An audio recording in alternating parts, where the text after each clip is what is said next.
to call a decent person anti-Semitic because he dares to criticize Israel is shameful, because it will make anti-Semitism respectable, and shame upon those people who make these false accusations against us as journalists. We're always being told, oh, you're biased, you're on the side of terrorism, Al Dershowitz, you're on the side of Palestinians, you're on the side of Arabs. No.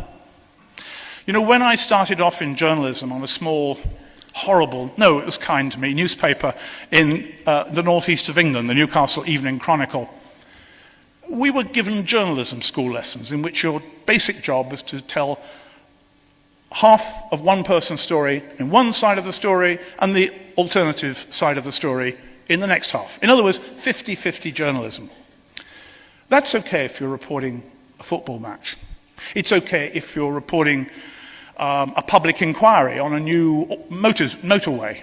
You know, you put in the local authorities' reason for building the motorway and the reasons why the protesters object to the path the motorway will take. But the Middle East is not a football match. It is a bloody tragedy. And our job as journalists, I believe, should be to be neutral and unbiased on the side of those who suffer.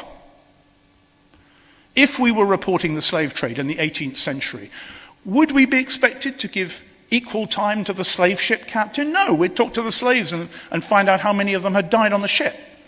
If we were present at the liberation of a Nazi extermination camp, would we give half our story to the SS spokesman? No. We would talk to the survivors and learn about the Jewish dead.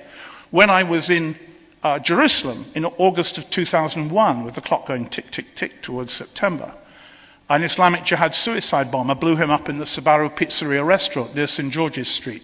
This is in Israeli Jewish West Jerusalem. And when I got there, because I was down the road, I saw an Israeli woman with a chair leg through her and a kid with no eyes. Did I give equal time to Islamic Jihad? No, I did not. And when I was in the Sabra Shatila camps of Beirut in 1982, climbing over those corpses, I wrote about the survivors and the victims. I did not give equal time to the Israeli excuses for sending the Lebanese Christian Phalangist murderers into the camp. I think there are moral issues involved in journalism when you're reporting the whole Middle East region.